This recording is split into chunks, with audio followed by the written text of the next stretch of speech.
একজন মেয়ের বাবা ধনী হোক বা গরিব, সে তার বাবার ঘরে শাহজাদির মতো থাকে। আর বাবার বাড়িতে কাটানো প্রতিটা মুহূর্তই যে কতটা শান্তির তা শুধু একজন মেয়েই জানে।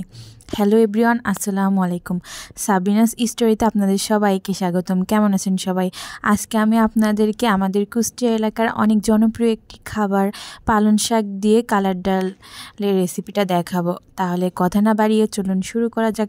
প্রথমে তো দেখলেন আমি পালং শাকগুলো ভালোভাবে ধুয়ে চিকন চিকন করে কেটে নিয়েছি।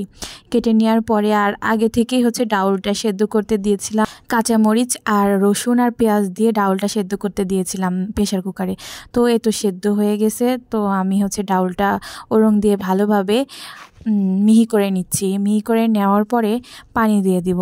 আমার ডাউলটা কিন্তু অনেক ভালোভাবে সেদ্ধ হয়েছে, তাই বেশি একটা ওরং দিয়ে বেশি একটা ঘুটনি দেওয়া লাগে নাই। আপনারা এটা কি বলেন? আমাদের এলাকায় তো এটা ডাল ঘুটনি বলে, মানে ওরং দিয়ে যে ডাউলটা ঘটে সেটা আর কি। এই তো সুন্দরভাবে ঘুটে নিলাম একদম মিহি করে। তারপর ডাউলটা চুলায় বসিয়ে দিয়ে হলুদ আর লবণ আর তেজপাতা দিয়ে দিতে হবে। তেজপাতা দিয়ে ভালোভাবে বলক ওঠার জন্য অপেক্ষা করতে হবে। যখন দেখবেন ওইভাবে বলক উঠে আসছে, তখন আগে থেকে কেটে রাখা পালং শাকগুলো দিয়ে দিতে হবে। পালং শাকগুলো দিয়ে সুন্দরভাবে চুলার জাল মিডিয়াম টু হাইটে দিয়ে দিবেন, যেন ভালোভাবে পালং শাক ডাউলের সাথে মিশে যায় আর সেদ্ধ হয়ে যায়। আর অবশ্যই একটুখানি নেড়ে দিবেন, না হলে পরে ডাল আর পালং শাক একসাথে মিক্সড হবে না আর খেতেও ভালো লাগবে না। এই দেখেন আমি কিভাবে নাড়ছি, এটা দেখে অবশ্যই এই পর্যায়ে ডাউলটা খুন্তা দিয়ে নেড়ে দিবেন। তাহলে ডাউলের সাথে পালং শাকটা অনেক ভালোভাবে মিশে যাবে আর সুন্দরভাবে সেদ্ধ হয়ে যাবে।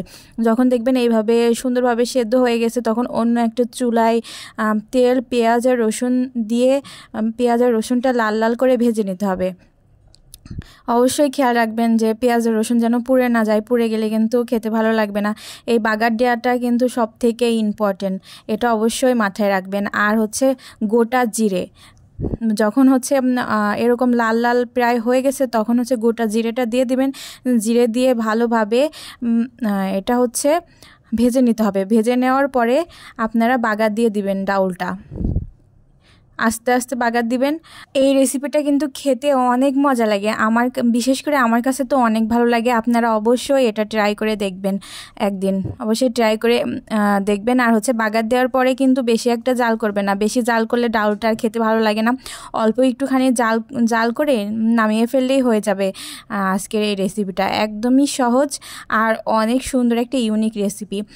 যাই হোক, এটা কারা কারা রান্না করে খেয়েছেন সেটাও জানাবেন। আর কারা কারা রান্না করে খান নাই, তারা অবশ্যই এই রেসিপিটা রান্না করে একবার ট্রাই করবেন। ভালো থাকবেন সবাই, আল্লাহ হাফেজ।